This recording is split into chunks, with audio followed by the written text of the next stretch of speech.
guys, welcome back to my channel. It's been a while since I've done a Sentro video and I've just dug this out of a cupboard because I thought it would be really good to be able to do a video and show you sort of the things I wish I'd known before purchasing a Sentro machine and just some little tips and tricks that I've sort of picked up along the way.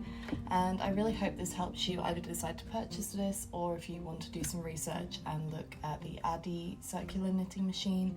But also it might help you if you've already got one, so let me know in the comments if it does and we may as well dive on in.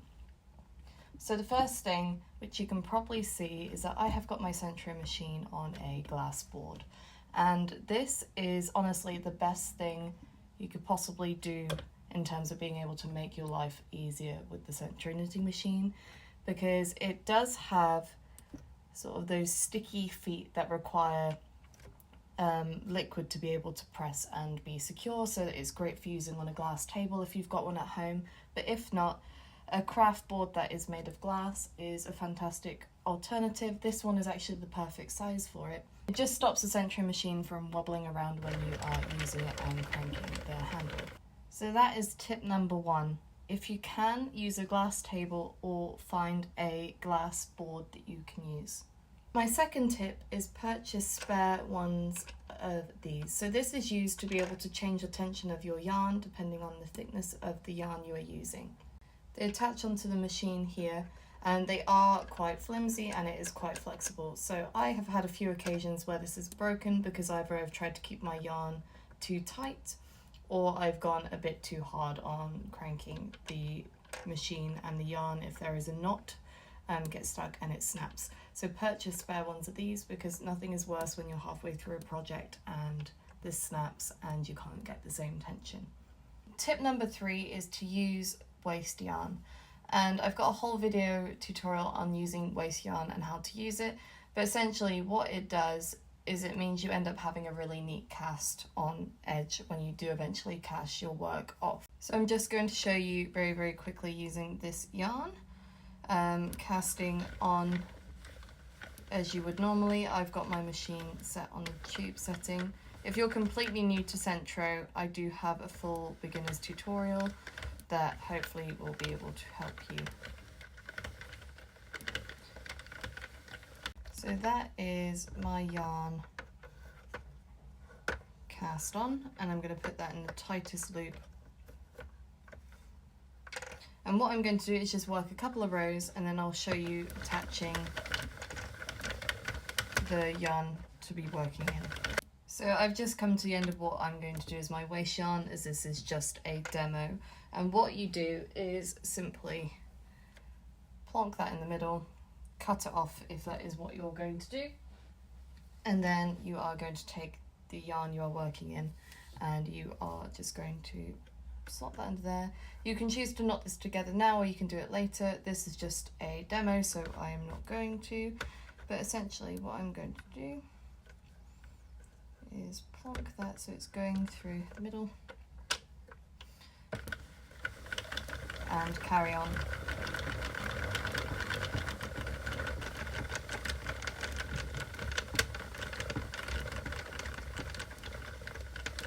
Tip number 4 is something that a lot of people, I think, when they first get the Sentro machine, think their machine is broken, but actually it's just practicality of how the machine works. This is a row counter and it only works when it is set into the tube setting. So that is a button that slides to the letter T for tube.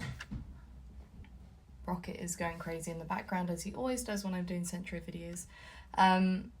But this does not work when you're in the panel setting. So if you're working in the panel setting, this is not going to change each time you do a row.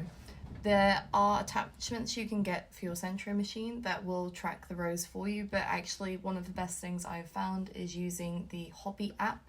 They have a row counter, you can label your project, and it is really great, and being able to just tap away when you're working in the panel setting. So that is something just to bear in mind, but is sort of a good tip if you're just starting out and going, why is this not working? Because it isn't you, it is literally the machine. One thing that I think is worth bearing in mind with the Sentro, especially if you want to make things, unlike conventional knitting patterns like I have here, there aren't really any for the Sentro. I've found that I tend to use my machine primarily for making hats. That is the one thing I've truly figured out how to do on the Sentro machine, because you have to use the panel setting to be able to create pieces for garments. Here is an example of a piece that I've made. As you can see, so this is where I've cast off and it looks lovely and neat. But this is not a very big panel, as you can see. It's not even the width of the Sentro machine. You have to make an awful lot of panels to be able to make something with the Sentro. So you can get different sizes of Sentro, which are great if you want to make toys or hats or anything sort of for children, including like leg warmers and things. But personally, I would stick to conventional knitting when I'm trying to make things. This is really easy to use, which is great, but there really are limitations. There are some tutorials on YouTube that are more complex designs. However, the reality of trying to replicate them is another thing, because at the end of the day, this is actually a toy rather than a knitting machine. In the traditional sense, this is like the Barbie knit magic, if you've ever seen that. And here's 2 panels that I've stitched together. But even then, this is probably only half the size you need for an adult, and I am a small adult, so I'm about size 8, size 10 in the UK, so I'm a size small, and this just about gets around me if it is really, really stretched. I have to say, I think making hats is the best thing for the bigger Sentro. The smaller one, you have a bit more flexibility in being able to make things for children, but I think that's something that is a bit of a limitation, but also worth bearing in mind before you purchase. You're not necessarily going to be able to make the things you want to make, whereas if you're using a traditional knitting machine where there are patterns that exist that are easy to follow, written down, rather than a video tutorial where someone's made it catered to their size, I'd stick with traditional knitting if you can knit.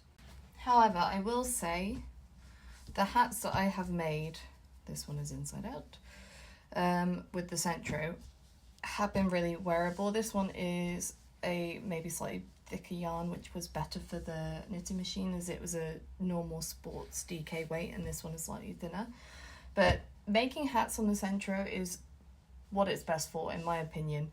I can actually wear these, they're good quality and they're stitched together really well, whereas everything else I have tried to make on the Sentro has tended to not be to a standard in which I would happily wear that. Maybe that's more of a me problem, but I would really recommend a Sentro machine if you want to make hats in bulk. I really love using the colour changing yarns. I've got full tutorials on how you can do this with the double rim or brim, whatever you would like to call it. So you can make it into more of like a fisherman style beanie, or wear it down flat as well.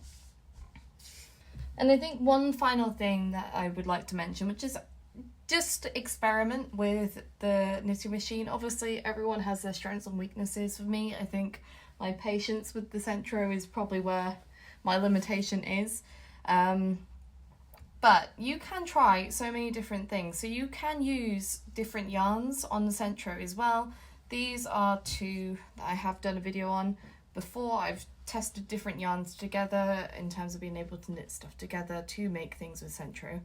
And you're not just limited to DK weight yarn, which I think a lot of people think you are, but you can use sort of a fingering weight, nice thin mohair. This one is from Wool and the Gang, to be able to get that variation, particularly with hats, which is my preferred thing to make, as I've already said. But this is definitely a extra little bonus that I think a lot of people aren't aware of, is that you're not just stuck using DK weight yarn. You do have the ability to use 2 yarns together. If you liked this video, make sure you give it a thumbs up, hit subscribe. Let me know in the comments if there was something that you found out on your journey with the Sentro, or something that you'd like to ask. I am always quite active in the comments, so I am more than willing to help. I'll see you next time. Bye.